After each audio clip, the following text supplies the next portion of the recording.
देखा ना फोटो, संस्कृति कहाँ खो गई? वो मम्मी, उसे ना फोटो खिंचवाना बिल्कुल पसंद नहीं है। मेरे पास उसकी कोई फोटो ही नहीं है। बड़ा अजीब लड़का है। व्हाट्सएप पे देखो, वहाँ पे लगाते हैं ना फोटो। संस्कृति अपनी माँ की बातों से चिढ़ रही थी। तभी उसे याद आया कि उसके फोन में मुकेश के नाम से एक नंबर सेव था। मम्मी, आप भी मानोगे नहीं, दिखाती हूँ। संस्कृति ने डरते हुए मुकेश की प्रोफाइल पिक खोली। उसकी माँ की नजर स्क्रीन पे गई। हे राम, कुत्ता है क्या मुकेश? ये तो कुत्ते की फोटो है। मम्मी, ये उसका पेट है। हे भगवान, क्या हो गया है आजकल के बच्चों को? कुत्ते बिल्ली से चिपके रहते हैं। अरे सुनो, जरा चावल देना। हाँ, लाई। माँ उठ के जल्दी से बाहर चली गई। उनके जाने के बाद संस्कृति को थोड़ी राहत मिली और वो वापस खाना खाने लगी। वहाँ इंदौर में अंकुश और स्वाति काफी देर तक साथ घूमते रहे। दोनों ने साथ डिनर किया और फिर स्टेशन की ओर चल पड़े। कितना स्ट्रेंज है ना अंकुश। We met just a few days ago, लेकिन लगता है सालों से जानते हैं। हाँ, it happens sometimes. मुझे भी ऐसा लगता है जैसे मैं तुम्हें 10-20 सालों से जानता हूँ। कुछ लोग कितनी जल्दी एक दूसरे को समझने लगते हैं ना, और कुछ सालों साथ रह के भी नहीं समझ पाते। स्वाति, हाँ? क्या हुआ? कहाँ खो गई हो? नहीं, कुछ नहीं। सर टेल मी, तुम दिल्ली जाके मुझे भूल तो नहीं जाओगे? नो यार, तुम भी कोई भूलने वाली चीज हो Swati. You are unforgettable baby.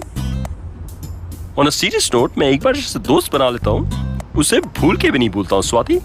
मेरा मतलब था, लोग काम में बिजी हो जाते हैं तो सब भूल जाते हैं, और फिर रोज रोज तो बात होगी नहीं। मेरे केस में ऐसा नहीं होगा।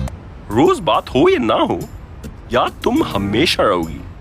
इनफैक्ट आई वाज थिंकिंग, तुम बिजी हो गई तो शायद मुझे भूल जाओ। नो वे, मैं तो 6 बजे के बाद एकदम फ्री हो जाती हूँ। After 6 no work. पहले ध्रुव के साथ टाइम पास हो जाता था, हम दोनों कहीं ना कहीं घूमने निकल जाते थे, ड्राइव पे जाते थे, लेकिन अब तो उससे भी मिलना कम हो जाएगा। बिसाइड्स अब मेरा मन भी नहीं करेगा उससे मिलने का। I can understand, it's not easy. एक ही कॉलोनी में रहते हुए फेस तो करना पड़ेगा। यही तो सबसे बड़ी प्रॉब्लम है, सुबह शाम टकराई गई। मैं सोच रही हूँ पापा से बोलूँ किसी और कॉलोनी में शिफ्ट होने के लिए। फिर भाग रही हो Swati. Dhruv is not a bad person, remember. तुम दोनों दोस्त बन के भी रह सकते हो। आई नो, लेकिन डिफिकल्ट है। अभी मैं उससे बात भी नहीं करना चाहती। टाइम लगेगा baby, but everything will be fine. जब भी बोर फील हो मुझे कॉल करना, या दिल्ली भी आ सकती हो। ओके, देखो स्टेशन भी आ गया। इतनी जल्दी आ गया? हमारी बातें तो अभी खत्म ही नहीं हुई। हमारी बातें तो अभी शुरू हुई हैं अंकुश। स्वाति ने कार स्टेशन के पार्किंग एरिया में लगाई और दोनों स्टेशन के अंदर चल दिए। तुम्हें लेट तो नहीं हो रहा ना? No no, it's fine. Ankush की ट्रेन प्लेटफॉर्म पर आ चुकी थी। स्वाति ने पहले प्लेटफॉर्म टिकट लिया और फिर अंकुश के साथ उसके कोच तक आई। Bye Ankush, happy journey. Thanks Swati, I will miss you. Me to.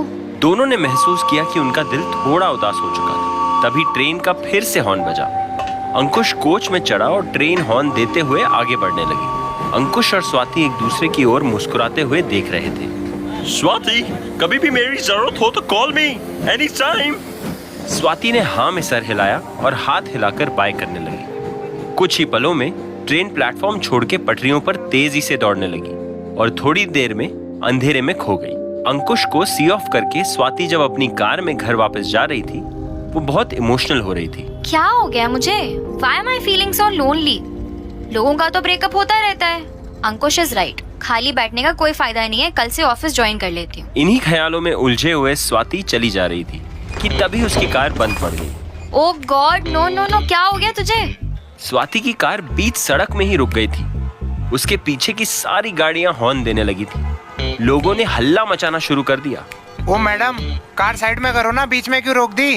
ओ भाई साहब, गाड़ी बंद पड़ गई है, आप प्लीज हेल्प करेंगे?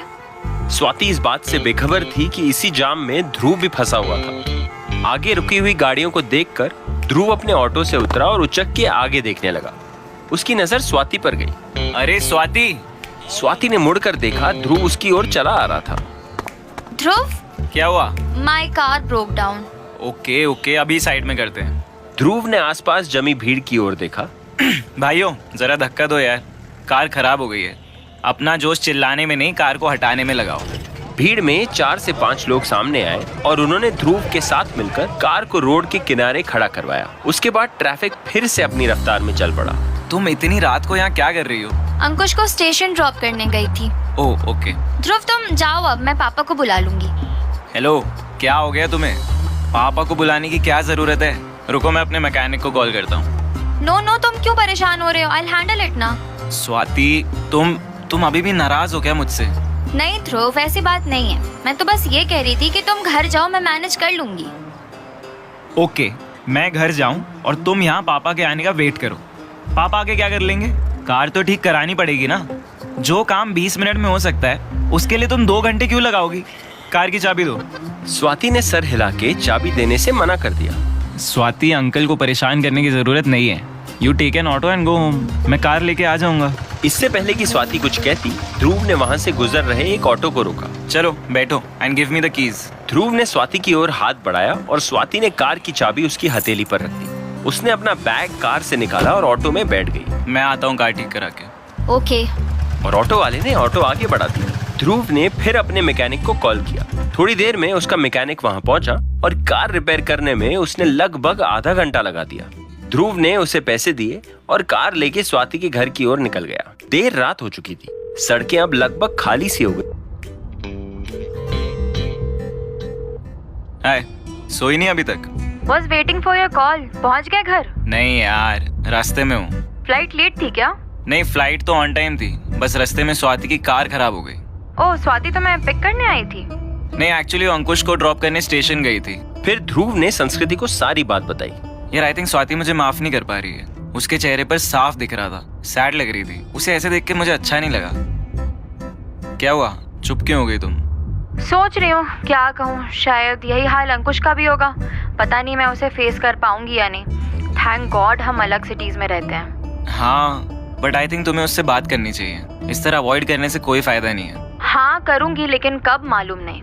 दोनों कुछ देर शांत रहे। फिर ध्रुव ने बात बदली। वैसे तुम्हारे ब्रेड पकोड़े हमेशा याद रहेंगे। सॉरी, नेक्स्ट टाइम पेट भर के खिलाऊंगी। पता नहीं कब आ पाऊंगा। अगर तुम नहीं आए तो मैं आ जाऊंगी। हाँ, ये बेटर रहेगा। वैसे भी तुमने मुझे वहाँ मुकेश बना दिया है। ग्वालियर में मुकेश बन के घूमने से बेटर है इंदौर में ध्रुव बन के घूमूं। मेरे मुकेश? तुमने अगर मुझे फिर से मुकेश बोला ना तो मैं तुम्हें भी लाजवंती कहूंगा। लाजवंती? अच्छा सॉरी, मैं ध्रुव ही कहूंगी। थोड़ी ही देर में ध्रुव स्वाति के घर पहुंच गया। चलो, स्वाति का घर आ गया। नाउ यू स्लीप, कल बात करते हैं। Okay, take care, good night, I love you. Love you too, good night. Dhruv ने कॉल डिस्कनेक्ट किया और स्वाति के घर के सामने कार रोकी। कार की आवाज सुन के स्वाति के पापा घर के बाहर आए। ध्रुव ने कार पार्क की और चाबी उनकी ओर बढ़ाई। नमस्ते अंकल, स्वाति से कहिएगा कि कार ठीक हो गई है। तुम अब स्वाति से नहीं मिलोगे ध्रुव। उसकी कार खराब हो या कुछ और हो, तुम्हारी हेल्प नहीं चाहिए। ऐसा स्वाति ने कहा? अरे मैं कह रहा हूँ, उसका बाप। हमें तुम्हारी सहानुभूति नहीं चाहिए। मेरी बेटी हर चीज फेस कर सकती है, उसे किसी की जरूरत नहीं। अंकल आई नो, स्वाति बहुत स्ट्रांग है। मैं सॉरी अंकल। इतना कह के ध्रुव एक मायूस चेहरा लिए अपने घर की ओर चल दिया। स्वाति उसे अपने कमरे की खिड़की से जाते हुए देख रही थी। थोड़ी देर में ध्रुव अपने घर पहुंचा। ध्रुव, फोन क्यों नहीं किया? अभी आ रहे हो? फ्लाइट से आ रहे हो या ट्रेन से? फ्लाइट से ही मम्मी। फोन करने वाला था, दिमाग से निकल गया। आज की फ्लाइट मिल गई तो आ गया। कल से फिर से ऑफिस ज्वाइन करना है। अरे एक फोन कर देता, खाना बना के रखती ना। अरे मम्मी, वो मैंने एयरपोर्ट पे खा लिया। ध्रुव ने जूते उतारे और अपने कमरे की ओर चला गया। उसकी माँ उसके लिए एक गिलास पानी लेके आई। प्रसाद तो दे। किस चीज का प्रसाद? अरे वैष्णो देवी गया था ना, प्रसाद नहीं लाया क्या? हाँ, वो भूख ज्यादा लगी थी तो सारा प्रसाद मैं ही खा गया। माफ करना देवी माँ, झूठ बोलना पड़ रहा है आपके नाम पर। मैं जल्दी आऊंगा दर्शन करने। बड़े अजीब हो, ध्यान कहाँ रहता है तुम्हारा? हमारे लिए प्रसाद ही नहीं लाए। नेक्स्ट टाइम ला दूंगा माँ। अच्छा, ये निखिल, कंचन, मौसा जी हैं कि गए? सब सुबह ही निकल गए, लेकिन तुम ऐसे अचानक कैसे निकल? अच्छा, मैं अब सोता हूँ, बहुत जोर की नींद आ रही है। सुबह बात करें? हाँ, सो जाओ। ध्रुव ने कपड़े चेंज किए और बिस्तर पर अकेले लेट गया। एक तरफ जहां वो संस्कृति से मिलकर खुश था, वहीं दूसरी तरफ स्वाति की बेरुखी से थोड़ा परेशान भी था। अगले दिन लगभग 10 बजे के करीब ध्रुव ऑफिस के लिए घर से निकल रहा था। पैदल कहाँ जा रहा है? कार ले जा। अरे आज जरूरत नहीं है, दोस्त के साथ जा रहा हूँ, वो आगे ही खड़ा है। ये कह के वो जल्दी से घर से निकला और सड़क पे आके तेजी से चलने लगा। वो चलते हुए स्वाति के घर के सामने से निकला और कॉलोनी के टर्न पर आके खड़ा हो गया। थोड़ी देर में स्वाति भी कार में अपने ऑफिस के लिए निकली। आगे टर्न पर उसे ध्रुव खड़ा हुआ दिखाई दिया। ध्रुव ने स्वाति को देखा और मुस्कुराते हुए कार रोकने का इशारा किया। मुझे तुमसे बात नहीं करनी ध्रुव, लेकिन ये बात तुम नहीं समझोगे। अभी मजा चखाती हूँ, बहुत हीरो बन रहे हो। स्वाति ने ध्रुव को देखते हुए कार की स्पीड धीमी करने की बजाय और तेज कर दी। मम्मी